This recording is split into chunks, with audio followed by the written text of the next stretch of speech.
तो बच्चों यहाँ तक हमने जान लिया है कि दर्पण दो प्रकार का होता है। एक होता है अवतल यानी कि कॉनकेव मिरर, और एक होता है उत्तल यानी कॉन्वेक्स मिरर। तो चलिए अब देखिए दर्पण के परावर्तन का नियम, यानी कि दर्पण से किरणें जाती हैं जो, तो वो परावर्तित होती हैं, उसके कुछ नियम है। वो नियम जब तक जाने नहीं तब तक हम लोग आगे नहीं बढ़ सकते हैं। देखिए एक है, मान लीजिए कि हम साइड बाय साइड बना रहे हैं, ये है अवतल दर्पण, ठीक है, और यहाँ पे ले लीजिए आप एक उत्तल दर्पण।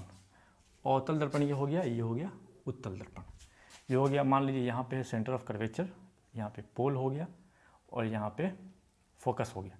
सेंटर ऑफ कर्वेचर और पी के बीचों बीच होता है फोकस, ठीक है।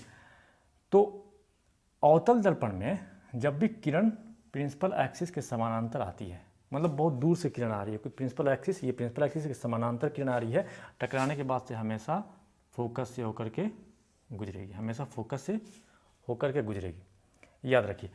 अब यहाँ पे कैसे होगा, इसका सेंटर मान लीजिए यहाँ पे है, यहाँ भी जब प्रिंसिपल एक्सिस के समानांतर कोई किरण आती है तो टकराने के बाद से तो इसका परावर्तक सतह इधर वाला है तो इधर चली जाएगी, लेकिन लगेगा कि यहाँ से आई हुई है, ठीक है ना, तो ये लगेगा, इसीलिए हम इसको डॉट डॉट से लाइन्स दे रहे हैं। तो इसका फोकस ये हो गया, यहाँ से होकर गुजरेगा, ठीक है, यहाँ से होकर ये किरण गुजरेगी, ठीक है। तो ये पहला नियम हो गया। दूसरा नियम क्या है, ये अवतल दर्पण। अवतल दर्पण में क्या होता है, पहला नियम ये है कि प्रिंसिपल एक्सिस के समानांतर जो भी किरण जाएगी वो टकराने के बाद से होकर क्या, फोकस से होकर गुजरेगी।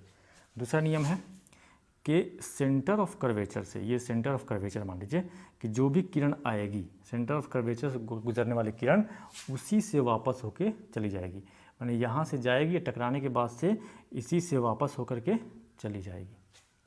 सेंटर ऑफ कर्वेचर पर जो भी किरण आएगी, ये मान लीजिए कि अवतल दर्पण है, अवतल दर्पण है ये, तो सेंटर ऑफ कर्वेचर से सेंटर ऑफ कर्वेचर से जो भी किरण जाएगी वो टकराने के बाद से उसी रास्ते से वापस पलट जाएगी। ये पोल है, ये इसका एफ है, फोकस, ठीक है। उत्तल दर्पण में क्या होता है, अगर ऐसा हो तो वही बात, सेंटर ऑफ कर्वेचर मान लीजिए यहाँ पे है, सेंटर ऑफ कर्वेचर इसका, या थोड़ा सा और दूर मान लीजिए यहाँ पे है, तो जो भी किरण आएगी ऐसे पड़ने वाली किरण जो भी आएगी वो सेंटर ऑफ कर्वेचर से होकर के वापस क्या, चली जाएगी।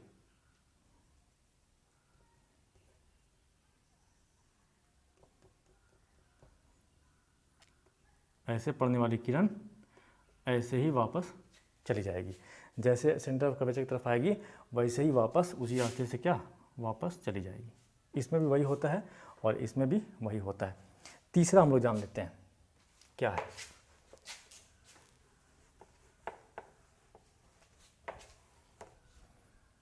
तीसरा देख लीजिएगा, मान लीजिए कि यह है कॉनकेव मिरर, सॉरी ये गोल हमसे बनता नहीं है, मान लीजिए कॉनकेव मिरर है, ठीक है, ये कॉनकेव मिरर है, ये है सेंटर ऑफ कर्वेचर, ये है फोकस, ये इसका पोल, मध्य बिंदु, ठीक है। जो भी किरण इसके पोल पे आती है, टकराती है, वो किरण सेम एंगल, ये एंगल और ये एंगल सेम बनाते हुए वापस पलट जाती है। सेम ऐसे ही होता है उत्तल दर्पण में भी, ठीक है। उत्तल दर्पण में क्या होता है, जो भी किरण ऐसे पड़ती है पोल पे, वो पोल से ही वापस टकरा के चली जाती है, पोल से ही वापस टकरा के सेम एंगल पे चली जाती है। तो ये हुआ 3 नियम, पहला एक नियम, ये दूसरा नियम और ये तीसरा नियम। ये तीनों नियम आपको याद रखना है। देखिए हम लोग दर्पण से ऑलरेडी परिचित हो चुके हैं, लाइट से परिचित हो चुके हैं, प्रतिबिंब से भी हम लोग थोड़ा बहुत परिचित हो चुके हैं, यानी प्रतिबिंब कैसे बनता है, ठीक है। तो जब तक 2 रेज टकराए नहीं आपस में तब तक प्रतिबिंब का निर्माण नहीं होगा। तो आइए दर्पण में हम लोग देखते हैं कि प्रतिबिंब का निर्माण कैसे हो सकता है। तो सबसे पहले दर्पण हम 2 प्रकार के बताए थे, मिरर, 2 टाइप्स ऑफ मिरर, एक होता है कॉनकेव, एक होता है कॉन्वेक्स। तो सबसे पहले हम लोग कॉन्वेक्स में देखेंगे और उसके बाद से कॉनकेव में, सबसे पहले अवतल दर्पण में देखेंगे, कॉनकेव में देखेंगे उसके बाद से कॉन्वेक्स में देखेंगे। तो आइए कॉनकेव में देखते हैं कि कैसे प्रतिबिंब बनता है। तो देखिए ये हमने समझा दिया था कि दर्पण में फोकस होता है, एक सेंटर ऑफ कर्वेचर होता है, ठीक है ना, एक होता है फोकस और एक होता है वक्रता केंद्र।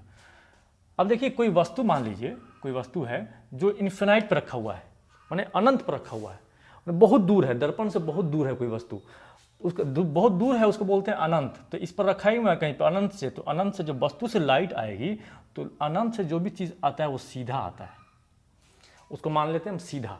तो रे सीधा आ रही, रे बिल्कुल सीधा आ रही।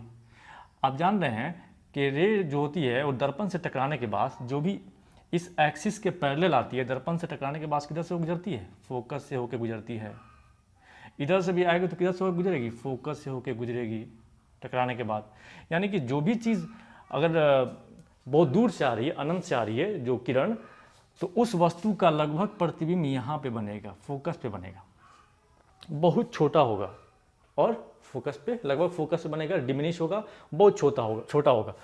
तो यहाँ पर जो चीज़ बनेगा आप नोट करते जाइएगा कि अवतल दर्पण में पहला केस कि जब वस्तु अनंत पर हो, जब ऑब्जेक्ट इनफाइनाइट पर हो, तो उसका इमेज कैसे बनता है, उसका इमेज का कैरेक्टरिस्टिक क्या होता है, उसका जो प्रतिबिंब होती है उसका विशेषता क्या होता है, क्या गुण होता है। तो तीन चीज़ होता है। एक तो दर्पण के, चूंकि दर्पण के साइड में बन रहा है, ठीक है, किरण इधर ही टकरा रही है। देखिए ये रजतित किया हुआ है, इसको रजतित मानेंगे, इसको रजतित यानी कि पीछे वाला भाग रजतित किया हुआ है, पेंट किया हुआ है। पीछे वाला भाग क्या है, पेंट किया हुआ है पीछे वाला भाग।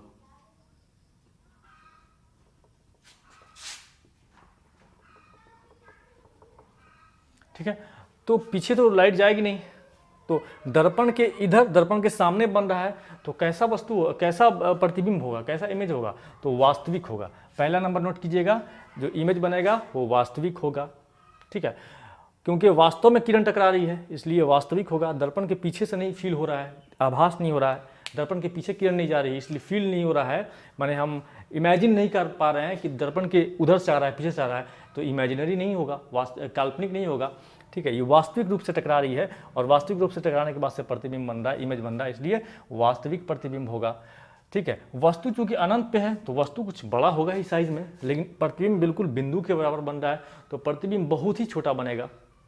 ठीक है, तो दो चीज़ होगा, वास्तविक प्रतिबिंब बनेगा और वस्तु से बहुत छोटा बनेगा, ये नोट कर लीजिए। उसके बाद से अगर वस्तु को मान लीजिए थोड़ा सा घसका के लाते हैं, ये अनंत और सेंटर ऑफ कर्वेचर के बीच, मान लीजिए वस्तु यहाँ पे है, वस्तु यहाँ पे है, तो वस्तु से जो समानांतर किरण, मान लीजिए कि एक किरण गई, अब किरण तो वस्तु से बहुत सारी टकराएगी, तो दो ही किरण लेते हैं। मान लीजिए एक किरण टकराई समानांतर टकराने के बाद से फोकस से होके गुजर गई। दूसरी किरण क्या हुआ कि ऐसे गई, ये पोल पर पड़ी, जो मिरर का पोल है, मध्य बिंदु वहाँ पड़ी, तो पोल से टकराने के बाद से हमने नियम पढ़ा है कि पोल से टकराने के बाद से समान एंगल से ऐसे चली जाती है, पोल से टकराने के बाद से समान एंगल से ऐसे चली जाती है वापस। तो यहाँ पे दोनों का मिलन हो रहा है, दोनों किरण का, इसलिए यहाँ पे उसका इमेज बनेगा, प्रतिबिंब बनेगा। अब चूंकि ये मुख्य एक्सिस से नीचे है इसलिए उल्टा प्रतिबिंब बनेगा, ये प्रतिबिंब बनेगा। ये ऑब्जेक्ट है और ये उसका इमेज है, ये वस्तु है, ये उसका प्रतिबिंब है। तो कैसा प्रतिबिंब, प्रतिबिंब का कोई विशेषता पूछे, जब ये कंडीशन हो कि सेंटर ऑफ कर्वेचर से और अनंत के बीच में हो, तो कैसा बनेगा प्रतिबिंब उल्टा बनेगा, पहला गुण। दूसरा गुण कि वस्तु बड़ा है, प्रतिबिंब छोटा बनेगा। तीसरा गुण कि ये वास्तविक बनेगा, क्योंकि वास्तविक रूप से किरणें काट रही हैं एक दूसरे से, तब प्रतिबिंब का निर्माण हो रहा है। तो तीन गुण, पहला गुण कि उल्टा बनेगा, दूसरा गुण कि वास्तविक बनेगा, तीसरा गुण कि वस्तु से छोटा बनेगा। ठीक है, अगर ये कंडीशन है तो चलिए तीसरा कंडीशन आते हैं, वस्तु को रख देते हैं सेंटर ऑफ कर्वेचर पे, यहीं पे वस्तु को रख देते हैं, माने इसी पर वक्रता केंद्र पर वस्तु को रखते हैं। तो यहाँ से मान लीजिए एक किरण गई, दर्पण से टकराने के बाद से जो समानांतर किरण जाती है, हम पढ़े हुए हैं, इस मुख्य एक्सिस के समानांतर जो भी किरण जाती है वो दर्पण से टकराने के बाद से फोकस से होकर गुजर जाती है। ठीक है, दूसरा किरण अगर हम देखते हैं तो दूसरा किरण मान लीजिए कि ऐसे जाती है, फोकस से होकर ही जाती है। तो दूसरा नियम है कि कोई भी फोकस से होकर किरण जाए तो वो टकराने के बाद से दर्पण के मुख्य अक्ष के समानांतर होकर चली जाती है। ठीक है, तो यहाँ पे आपका प्रतिबिंब बन रहा है। तो अब देखिए प्रतिबिंब का गुण क्या होगा, कैरेक्टरिस्टिक ऑफ इमेज क्या होगा कि वस्तु के बराबर बनेगा, उल्टा बनेगा, क्योंकि मुख्य अक्ष के नीचे बन रहा है, उल्टा बनेगा। और तीसरा गुण ये इसका होगा कि ये वास्तविक बनेगा, यानी रियल इमेज बनेगा। क्यों रियल, क्योंकि वास्तविक रूप से किरणें एक दूसरे को काट रही हैं। तो ये तीसरा कंडीशन हो गया। चौथा कंडीशन देखिए, वस्तु को और हम लोग घसकाते जाते हैं। देख रहे हैं आप, जैसे जैसे वस्तु को इधर दर्पण के करीब कर रहे हैं वैसे वैसे वस्तु का इमेज बड़ा हो रहा है। तो वस्तु को घसका करके अब सेंटर ऑफ कर्वेचर में था, अब फोकस और सेंटर ऑफ कर्वेचर के बीच हम लोग रख देते हैं, यहाँ पे रखते हैं। तो ऐसे एक किरण जाएगी मान लीजिए, तो यहाँ से जाने के बाद टकराने के बाद से फोकस से होकर गुजर जाएगी, गुजरेगी नहीं, थोड़ा सा और इसको यहाँ से टकराने के बाद से फोकस से होकर ऐसे गुजर जाएगी। ठीक है, एक किरण गई वहाँ से और दूसरी किरण आई मान लीजिए यहाँ से, फोकस से ही होके गई। ठीक है, फोकस से होने के बाद से ऐसे गुजर गई, इसके समानांतर क्या होगी, गुजर जाएगी, मुख्य अक्ष के समानांतर किरण गुजर जाएगी। देखिए यहाँ काट रही है इसलिए वस्तु का इमेज यहाँ बनेगा। तो देखिए वस्तु से बड़ा बन रहा है, अब ये वस्तु के बराबर था, अब ये वस्तु के बड़ा बन रहा है, वास्तविक रूप से काट रही इसलिए वास्तविक बनेगा, और उल्टा बनेगा क्योंकि मुख्य अक्ष के नीचे बन रहा है। तो आइए अब ये कंडीशन देखते हैं कि इस कंडीशन में क्या होता है। इस कंडीशन में वस्तु को और इधर घसकाते हैं, दर्पण के नज़दीक करते हैं, दर्पण के नज़दीक करके फोकस पर रख लेते हैं वस्तु को। जब फोकस पर रखते हैं तो एक किरण तो समानांतर जाएगी जो फोकस से होकर गुजर जाएगी। दूसरी किरण मान लेते हैं कि दूसरी किरण जा रही है ऐसे सेंटर ऑफ कर्वेचर से, माने इसका ये किरण जा रही है ऐसे सेंटर ऑफ कर्वेचर से। ठीक है, ऐसे वस्तु की किरण ऐसे टकरा रही है, टकराने के बाद से फिर ये भी तो ऐसे ही गुजर जाएगी ना। जो भी वस्तु से किरण सेंटर ऑफ कर्वेचर से टकराती है तो टकराने के बाद से फिर उसी से वापस चली जाती है, जैसे टकराएगी वैसे ही वापस चली जाएगी। ठीक है, ठीक।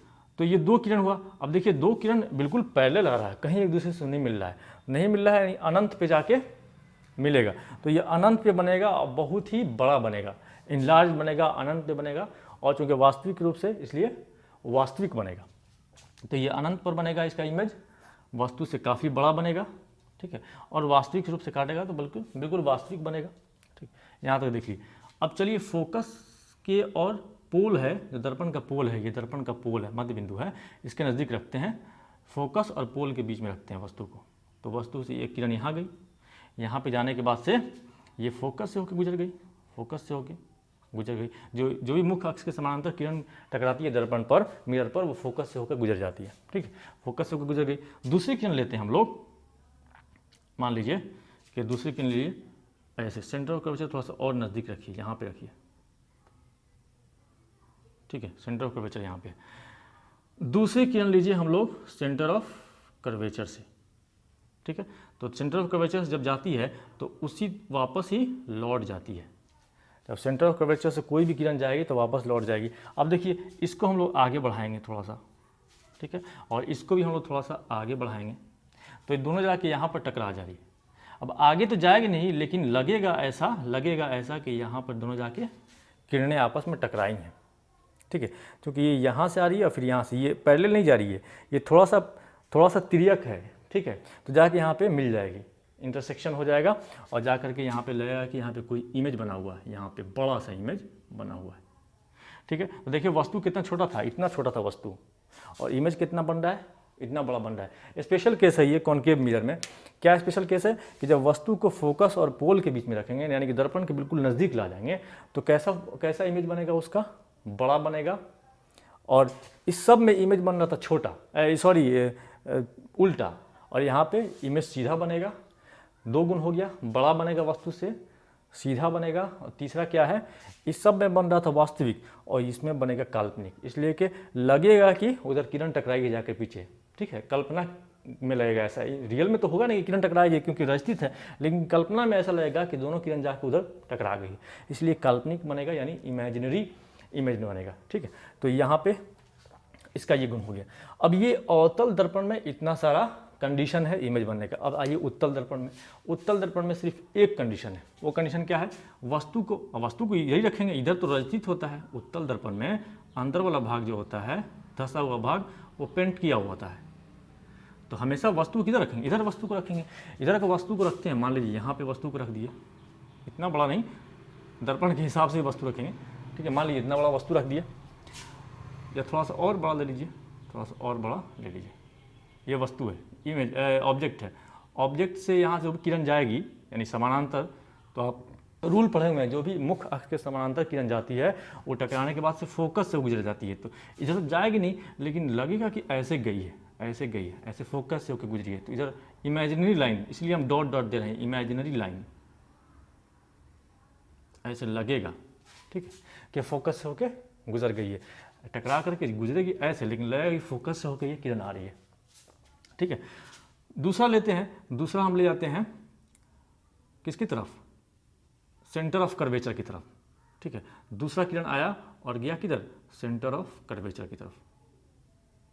तो सेंटर ऑफ कर्वेचर से जो भी किरण आएगा ये टकराने के बाद से फिर उधर ही चला जाएगा, इधर ही चला जाएगा, इधर ही चला जाएगा, सॉरी थोड़ा टेढ़ा मेढ़ा हो रहा है, इधर ही चला जाएगा, लेकिन लगेगा इस सेंटर ऑफ कर्वेचर से होके आया हुआ है, लगेगा सेंटर ऑफ कर्वेचर से होके आया हुआ है, लेकिन जाएगा इधर ही, जाएगा ये इधर ही, ऐसे जाएगा टकराने के बाद से। जो भी सेंटर ऑफ कर्वेचर से जाता है वो टकराने के बाद सेंटर ऑफ कर्वेचर से ही होके आएगा, लेकिन इधर से जाएगा नहीं, जाएगा टकराने के बाद से वापस ऐसे ही चला जाएगा। जब वापस ऐसे ही चला जाएगा तो लगेगा कि इमेजिन होगा कि सेंटर ऑफ कर्वेचर से आया। अब देखिए इधर दर्पण के दाएं साइड में दोनों किरण यहाँ पे टकरा रहा है, यहाँ पे टकरा रहा है, तो ये छोटा सा इमेज यहाँ पे बनेगा, आपको दिखाई देगा, समझ लीजिए कि यहाँ पे टकरा रहा है दोनों, यहाँ पे, तो एक छोटा सा इमेज यहाँ पे बन जाएगा। अब देखिए वस्तु कितना बड़ा और इमेज कितना छोटा, वस्तु बहुत बड़ा है यहाँ तक और इमेज बिल्कुल छोटा बन रहा है, उसका बन रहा है कि नहीं। तो इस इमेज का यहाँ जो प्रतिबिंब बन रहा है, इमेज बन रहा है, क्या कैरेक्टरिस्टिक होगा, कैसा बनेगा। तो जब भी उत्तल दर्पण में, ये हो गया कौन, उत्तल दर्पण यानी कॉन्वेक्स मिरर, जब भी उत्तल दर्पण में वस्तु को रखते हैं कहीं पर भी, ठीक है, क्योंकि यहाँ पर फोकस और कर्वेचर तो मेन इसका इधर होगा, तो इधर कहीं भी रखिए वस्तु तो उसका इमेज कैसा बनेगा। पहला गुण कि वस्तु से छोटा बनेगा, काफ़ी छोटा बनेगा, वस्तु बहुत बड़ा है तो इमेज बहुत छोटा बनेगा। दूसरा गुण क्या है कि सीधा बनेगा, क्योंकि मुख्य अक्ष के ऊपर किरणें टकरा रही हैं, इसलिए मुख्य अक्ष के ऊपर बनेगा, वस्तु भी मुख्य अक्ष के ऊपर, तो इमेज भी मुख्य अक्ष के ऊपर, प्रिंसिपल एक्सिस के ऊपर, इसलिए सीधा बनेगा। तीसरा गुण है कि ये इमेजिनरी बनेगा, यानी कि काल्पनिक बनेगा, इसलिए कल्पना में किरणें टकरा रही हैं, रियल में नहीं टकरा रही हैं। रियल में किरणें तो इधर ही वापस आ रही हैं, इधर वापस, लेकिन कल्पना में ऐसा लग रहा है, हम इमेजिन ऐसा कर रहे हैं कि किरणें यहाँ से आ रही हैं, इसलिए काल्पनिक इमेज बनेगा या काल्पनिक प्रतिबिंब बनेगा, इमेजिनरी इमेज का निर्माण होगा। अब देखिए यहाँ बहुत ही इंपॉर्टेंट चीज़ आपको सीखना है, कन्फ्यूजन हमेशा यहाँ पे आता है, इसलिए मैंने एक जगह सबको बना दिया है, ठीक है, क्योंकि एक ही वीडियो में आपको ये क्लियर हो जाए। ये है अवतल दर्पण और ये है उत्तल दर्पण।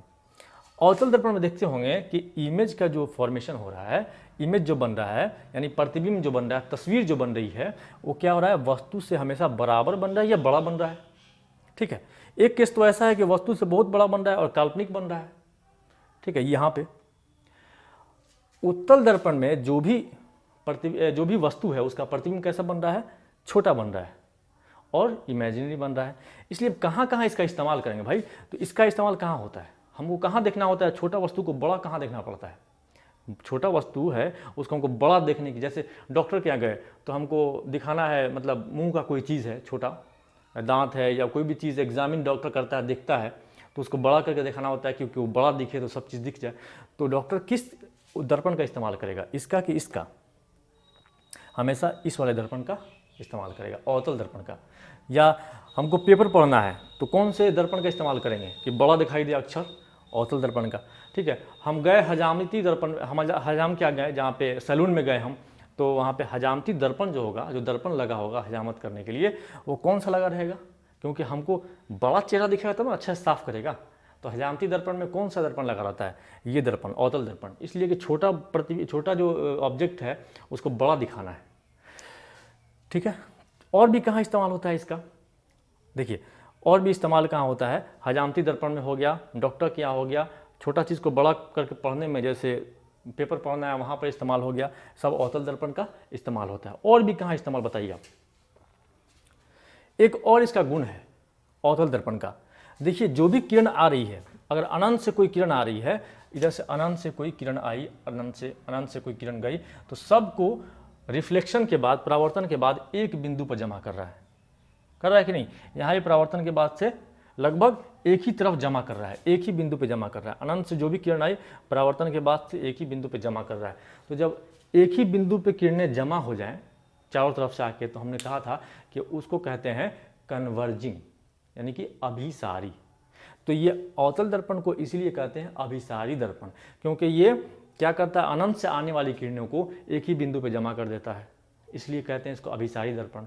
तो देखिए अभी बहुत सारी चीज़ को अगर हम लोग देखेंगे यहाँ पर, तो हम लोग कहेंगे कि ये कन्वर्जिंग दर्पण है, मिरर है।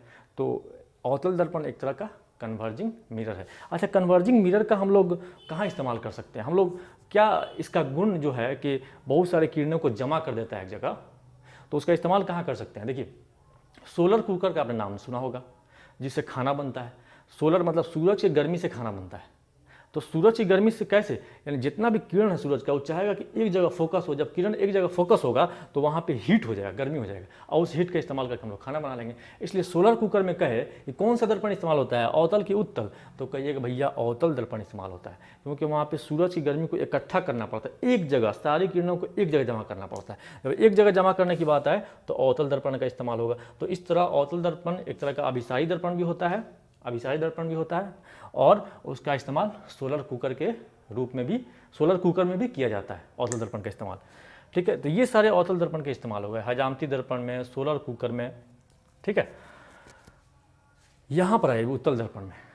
यहाँ पे उत्तल दर्पण का गुण क्या आप देख रहे हैं कि ये जो भी किरण आ रहा है, किरण इस पर पड़ रही है, जैसे यहाँ पे उत्तल दर्पण ले लीजिए, उत्तल दर्पण ऐसे, ठीक है, जो भी किरण यहाँ से आई तो भैया यहाँ से आई तो ऐसे चली गई, ठीक है, यहाँ से आई तो ऐसे चली गई, ठीक है, यहाँ से आई तो ऐसे चली गई, यहाँ से आई ऐसे पड़ी तो ऐसे चली गई। यानी टकराने के बाद से किरण बिखर जा रहा है। तो जब लगेगा, ऐसा लगेगा सारी किरण इधर से निकल रही हैं, इधर से सारी किरण ऐसा लगेगा कि निकल रही हैं। ये फोकस है, ऐसा लगेगा कि सारी किरण यहाँ से फोकस से इमर्ज हो रही हैं, निकल रही हैं। ठीक है, फोकस से सारी किरणें, ऐसा लगेगा कि फोकस से सारी किरणें, सॉरी यहाँ पे ऐसा लगेगा कि एक फोकस से सारी किरणें बाहर जा रही हैं। तो ऐसी किरणों को क्या कहते हैं, ऐसे जो बीम होता है उसको क्या कहते हैं, उसको कहते हैं डाइवर्जिंग, यानी कि अपसारी किरणें कहते हैं, अपसारी बीम कहते हैं। तो इसका क्या काम है, इस पर जो भी किरण पड़ रहा है वो फैला दे रहा है। एक किधर गया तो भाई एक किधर गया, तो और ऐसे किरण आते हैं तो ऐसे चला गया, तो फैलाने का काम कौन कर रहा है, ये और उत्तल दर्पण कर रहा है। इसलिए इसको कहते हैं डाइवर्जिंग मिरर, यानी कि अपसारी दर्पण। इतना क्लियर है। तो अपसारी दर्पण का जो गुण है, किरण को फैला देता है। ठीक है, तो किरण को फैलाने का गुण कहाँ, अब देखिए स्ट्रीट लाइट आप देखे होंगे, स्ट्रीट लाइट में जो भी लाइट बल्ब से निकल रहा है उसको फैलाना है।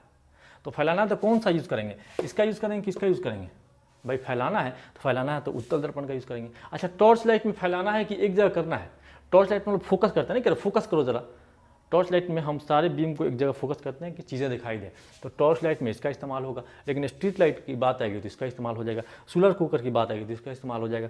अच्छा, और गुण क्या है इसका गुण देख रहे हैं आप यहाँ पर कि बड़ा इमेज को छोटा इमेज बना ले रहा है। तो बड़ा इमेज को जब छोटा इमेज बना लेगा तो कहाँ इसका इस्तेमाल करेंगे हम लोग। अब देखिए गाड़ी का साइड मिरर आप देखे होंगे, गाड़ियों का जो साइड मिरर होता है आपने देखा होगा, मतलब पीछे की चीज़ें देखने के लिए, साइड की चीज़ें, पीछे की चीज़ें देखने के लिए। तो अगर पीछे की चीज़ देखने के लिए अवतल दर्पण का इस्तेमाल करें तो क्या होगा भाई, इसमें तो बड़ा बड़ा इमेज बन जाएगा। अब पीछे से ट्रक आ रही है, 2 ठो, एक ही ट्रक का इमेज बनेगा, बड़ा सा इमेज पूरा मिरर को घेर लेगा, और दूसरी ट्रक आकर मार देगी धक्का हमको। चाहे 4 मोटरसाइकिल पीछे से आ रही है, 4 बाइक, हम जा रहे हैं, हमारे जो साइड मिरर में देख रहे हैं तो एक ही बाइक का फोटो बन रहा है, मैंने एक ही बाइक का बड़ा फोटो बन जा रहा है, पूरा मिरर में वही फोटो आ रहा है भाई। तो बाकी हम 2 बाइक का ध्यान नहीं करेंगे, थोड़ा सा राइट टर्न लेंगे, बाइक आकर हमको मार देगी, तो है कि नहीं। तो इसका इस्तेमाल गलत है उसमें, इसलिए हम लोग इसका इस्तेमाल करते हैं। इसलिए करते हैं कि बड़ा बड़ा चीज़ का इमेज छोटा छोटा करके बनाता है, ये बड़ा सा इमेज छोटा करके बनाता है। तो क्या होगा, इससे जितनी भी पीछे हमारी चीज़ें होंगी, बड़ी बड़ी चीज़ें, छोटा छोटा इमेज बना करके और उसमें हटा देगा, उसी छोटा सा मिरर में हमको सारी इमेज दिखाई दे देंगी। इसलिए इसका उत्तल दर्पण का इस्तेमाल गाड़ियों के साइड मिरर के रूप में किया जाता है।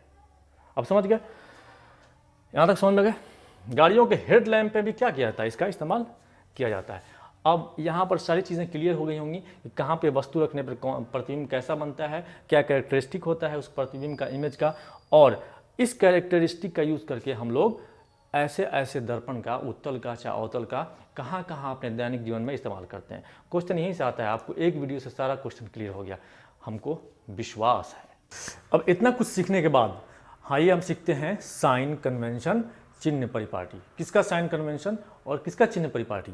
तो जो हम लोग मिरर यूज़ करेंगे, जो हम लोग दर्पण यूज़ करेंगे, तो उसमें जो नाप जोख होगा, कितना दूरी पर वस्तु रखा गया, कितना दूरी पर प्रतिबिंब बना गया, तो उसका कुछ साइन होगा ना, प्लस माइनस, कितना दूरी प्लस, कितना दूरी माइनस, प्रतिबिंब कितना बन रहा है, कितना बड़ा बन रहा है या कितना छोटा बन रहा है, तो उसका उसी का साइन कन्वेंशन हमको पढ़ना है।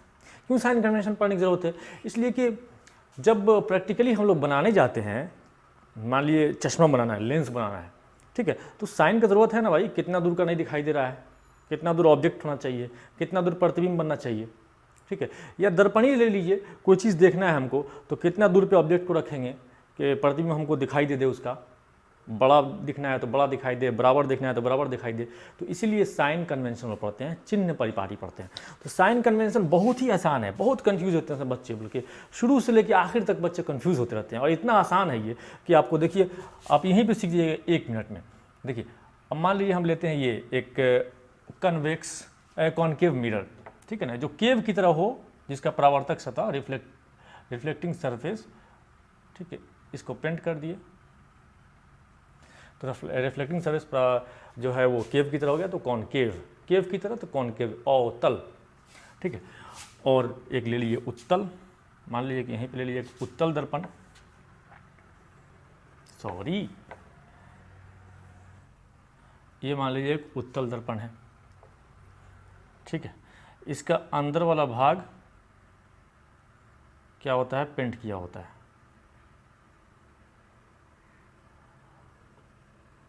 ठीक है।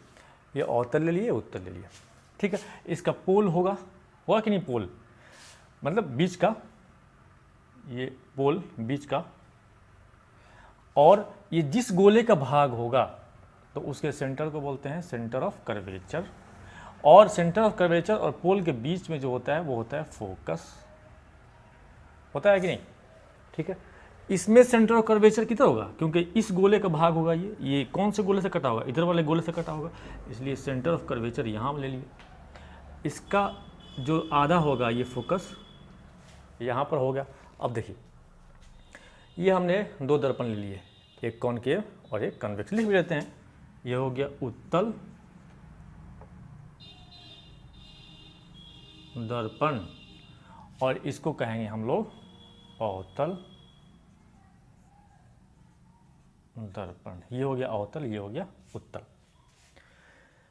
अब आइए, यहाँ पर हम वस्तु को किधर रखते हैं, हमेशा इधर रखते हैं, मतलब इधर से वस्तु को इधर रखेंगे, दर्पण का ये रिफ्लेक्टिंग सरफेस ये है तो इधर रखेंगे, इधर भी वस्तु को इधर ही रखेंगे, क्योंकि दर्पण का रिफ्लेक्टिंग सरफेस ये है, इधर से ही किरण टकरा के जाएगी, ठीक है। तो मान लीजिए वस्तु को यहाँ रख दिए, यहाँ पे वस्तु को रख दिए, एक लंबा सा वस्तु इधर रख दिए, और इधर भी मान लीजिए एक लंबा सा वस्तु यहाँ पे रख दी।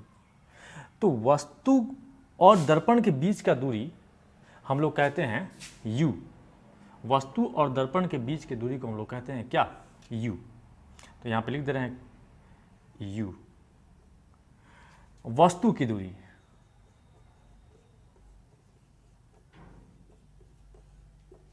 हम लोग डिनोट करते हैं u से वस्तु की दूरी को, यानी distance of object from the mirror, ठीक है। अच्छा, मान लीजिए इसका प्रतिबिंब कहीं बन रहा है, तो ज़्यादातर अवतल दर्पण में प्रतिबिंब क्या बनता है, नीचे बनता है। एक ही कंडीशन, जो लास्ट कंडीशन F और P के बीच रखते हैं तो इधर बनता है ऊपर। तो ज़्यादातर मान लीजिए इसका प्रतिबिंब बन रहा है, मान लीजिए कि प्रतिबिंब बन रहा है यहाँ पे, इसका प्रतिबिंब नीचे बन रहा है, ठीक है। तो प्रतिबिंब का दूरी, इस प्रतिबिंब का दूरी यहाँ से पोल तक, उसको लिखते हैं V, स्मॉल v से डिनोट करते हैं, सॉरी ये स्मॉल u है और स्मॉल v है, ये है प्रतिबिंब की दूरी, प्रतिबिंब की दूरी, ठीक है। यहाँ से लेकर यहाँ तक u, ठीक है, हम लिख भी देते हैं यहाँ से लेकर के और यहाँ तक, यानी कि दर्पण तक u, और यहाँ से लेकर और दर्पण तक जो दूरी है उसको v से कहते हैं, यानी प्रतिबिंब की दूरी को v और वस्तु की दूरी को u से डिनोट किया जाता है, ठीक है। अब देखिए, यहाँ से लेके सेंटर से लेके पोल की दूरी को, इस दूरी को क्या कहते हैं हम, इस दूरी को हम लोग कहते हैं r, कैपिटल R से डिनोट करते हैं। तो R क्या होगा, रेडियस ऑफ कर्वेचर, या उसको कहेंगे वक्रता त्रिज्या, हिंदी और इंग्लिश दोनों सीखते चलिए, क्योंकि बाद में इंग्लिश ही काम आने वाला है। इंटर में जाइएगा तो कॉम्पिटिटिव तैयारी करेंगे तो इंग्लिश वर्ड्स काम आने वाले हैं, ठीक है।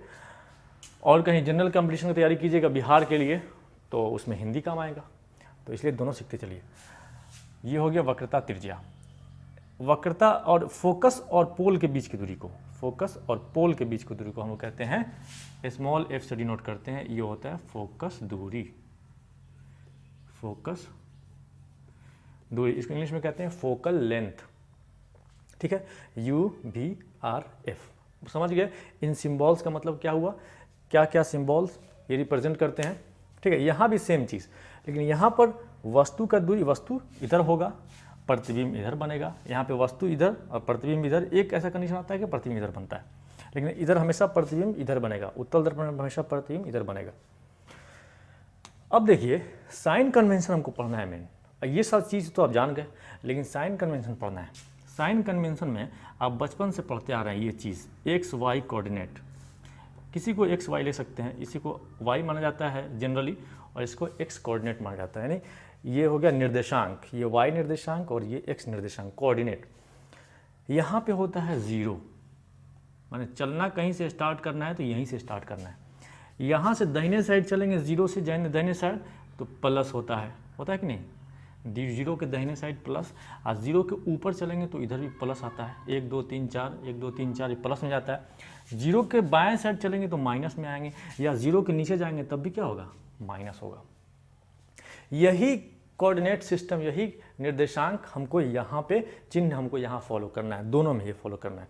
देखिए इसको मान लीजिए जो पोल है, पोल ये जीरो मान लीजिए, पोल जीरो है, तो पोल के दाएं साइड का जो भी दूरी लेंगे हम लोग पॉजिटिव लेंगे, अब पोल के बाएं साइड का जो भी दूरी हम लोग लेंगे, ये पोल हो गया जीरो मान लीजिए। अब जीरो हो गया, और जीरो के दाएं साइड क्या, पॉजिटिव, और जीरो के बाएं साइड नेगेटिव, और जीरो के ऊपर पॉजिटिव, और जीरो के नीचे नेगेटिव। यही वही फॉलो करना है, यही चीज़ यहाँ भी फॉलो करना है, थोड़ा भी कंफ्यूज नहीं होना है। अब देखिए अब हम चाह रहे हैं कि यहीं पे आपको बता दें कि यहाँ पॉजिटिव नेगेटिव कैसे होगा। अब मान लीजिए कि कोई वस्तु यहाँ से यहाँ तक रखा गया है, तो इस दूरी को मान लीजिए कि दर्पण से यहाँ तक 10 मीटर का दूरी है, 10 सेंटीमीटर की दूरी है, 50 मीटर की दूरी, कोई भी दूरी हो सकता है। तो क्या वो दूरी माइनस में होगा कि प्लस में होगा, ठीक है। तो अवतल दर्पण के देखिए, अवतल दर्पण का मान लीजिए यहाँ पे रखा हुआ है प्रतिबिंब, ऑब्जेक्ट रखा हुआ है यहाँ से वहाँ तक, तो u क्या होगा, u माइनस में होगा। u जो भी होगा, 10 होगा तो 10 नहीं लिखेंगे, -10 लिखेंगे, तो u माइनस होगा। अच्छा v प्रतिबिंब अगर इधर बनता है दर्पण के बाएं साइड में, यानी जीरो से बाएं साइड में, इधर सारा माइनस होगा, तो प्रतिबिंब अगर इधर बनता है तो भी क्या हो जाएगा, माइनस हो जाएगा। लेकिन प्रतिबिंब एक ऐसा कंडीशन इसमें आता है कि प्रतिबिंब इधर बनता है, तो ये P हो गया जीरो, P हो गया मतलब जीरो हो गया, जीरो, और जीरो के दाएं साइड प्लस है कि नहीं, तो अगर दाएं साइड बनता है प्रतिबिंब तो प्लस होगा। तो माइनस भी हो सकता है इसका प्रतिबिंब और प्लस भी हो सकता है। यानी कि चिन्ह, मान लीजिए प्रतिबिंब बन रहा है 10 सेंटीमीटर पर, तो इधर बन रहा है तो -10 लिखेंगे, इधर बन रहा है तो +10 लिखेंगे। अब देखिए वक्रता त्रिज्या क्या क्या कहानी है, यहाँ से यहाँ तक की दूरी को वक्रता त्रिज्या कहते हैं। अब देखिए वक्रता त्रिज्या जीरो के पहले है कि नहीं, अब जीरो के पहले वक्रता त्रिज्या है तो ये हमेशा होगा प्लस में, हमेशा होगा प्लस में। जीरो के लेफ्ट साइड है तो हमेशा ये वाला दूरी हमेशा सॉरी जीरो के लेफ्ट साइड वालों को क्या कहते हैं, माइनस में। जीरो के लेफ्ट साइड वाले को क्या कहते हैं, जीरो के लेफ्ट साइड वालों को, तो वक्रता त्रिज्या ही ना, यहाँ से लेकर यहाँ तक का दूरी, तो क्या होगा, माइनस में होगा, ठीक है। अब फोकस दूरी, तो फोकस दूरी जीरो के लेफ्ट साइड में है, यानी पोल जो सेंटर उसके लेफ्ट साइड में है, तो लेफ्ट साइड का दूरी माइनस में नापते हैं, तो फोकस दूरी भी होगा माइनस में, फोकस दूरी भी माइनस में होगा। अब देखिए अवतल दर्पण में क्या क्या हो सकता है, u हमेशा माइनस में होगा क्योंकि हमेशा इधर ही रखेंगे वस्तु को, भी माइनस भी हो सकता है, यानी वस्तु प्रतिबिंब का दूरी माइनस में भी हो सकता है, इधर बने तो माइनस, इधर बने तो प्लस। r जो है वक्रता त्रिज्या हमेशा माइनस में होगा और f हमेशा माइनस में होगा। अब देखिए उत्तल दर्पण में क्या कहानी है, उत्तल दर्पण में अगर यहाँ पर लिखते हैं UVRF, ठीक है, हमेशा वस्तु को इधर रखेंगे इसलिए हमेशा u माइनस, जो भी u रखेंगे, अगर u दिया है 25 सेंटीमीटर तो लिखेंगे उसको -25 सेंटीमीटर, ठीक है। 25 तो मैग्नीट्यूड हुआ, मैंने कितना दूर है वो 25 तो ही है, लेकिन साइन किधर है, तो दर्पण के बाएं साइड में है, तो दर्पण के बाएं साइड में है तो हो गया माइनस। अच्छा भी क्या होगा, तो भी हमेशा होता है प्रतिबिंब का दूरी। तो प्रतिबिंब, ये उत्तल दर्पण में प्रतिबिंब कभी इधर बनता है, इधर बनता ही नहीं है, प्रतिबिंब हमेशा इधर बनता है। तो दर्पण के दाएं साइड में हो गया, जीरो के दाएं साइड में, तो भी हमेशा होगा प्लस आर देखिए, मतलब यहाँ से वक्रता त्रिज्या यहाँ से लेकर के यहाँ तक, तो दर्पण के दाएं साइड है ना, जीरो के दाएं साइड, तो आर भी हमेशा होगा प्लस और एफ भी हमेशा होगा प्लस। देख गए साइन, देख लिया आपने sign convention, minus plus minus minus minus इसमें होता है, और ये जो होता है ये साइन उत्तल दर्पण में होता है। कुछ इसमें रटना नहीं है कि माइनस किस में प्लस किस में, बस समझाया हमने। इसमें क्या खाली याद रखना है कि जो हम कोऑर्डिनेट सिस्टम यहाँ फॉलो करते हैं, जीरो के दाएं साइड में प्लस, जीरो के बाएं साइड में माइनस, वैसे ही ले लेना है इसको सेंटर, दर्पण के सेंटर को, मिरर के सेंटर को सेंटर ले लेना है, और सेंटर के दाहिने साइड का जो भी चीज़ है हम प्लस लेंगे, और बाएं साइड का जो भी चीज़ है माइनस लेंगे। और ये भी हो सकता है कि इसका हाइट दे, मान ली इमेज का हाइट, इमेज का हाइट, तो इमेज का हाइट, अगर इमेज का हाइट जो है हमेशा इमेज ऊपर ही रखेंगे ना, इस प्रधान अक्ष के ऊपर, यानी जीरो के ऊपर, तो जीरो के ऊपर प्लस होगा ना, तो इमेज का हाइट, मान लीजिए कि h है इमेज का हाइट, तो h हमेशा इसमें क्या होगा, पॉजिटिव होगा, और इसमें भी h क्या होगा, हमेशा पॉजिटिव होगा। लेकिन जो सॉरी ऑब्जेक्ट का हाइट, इमेज का हाइट नहीं, ऑब्जेक्ट का हाइट, ऑब्जेक्ट का हाइट।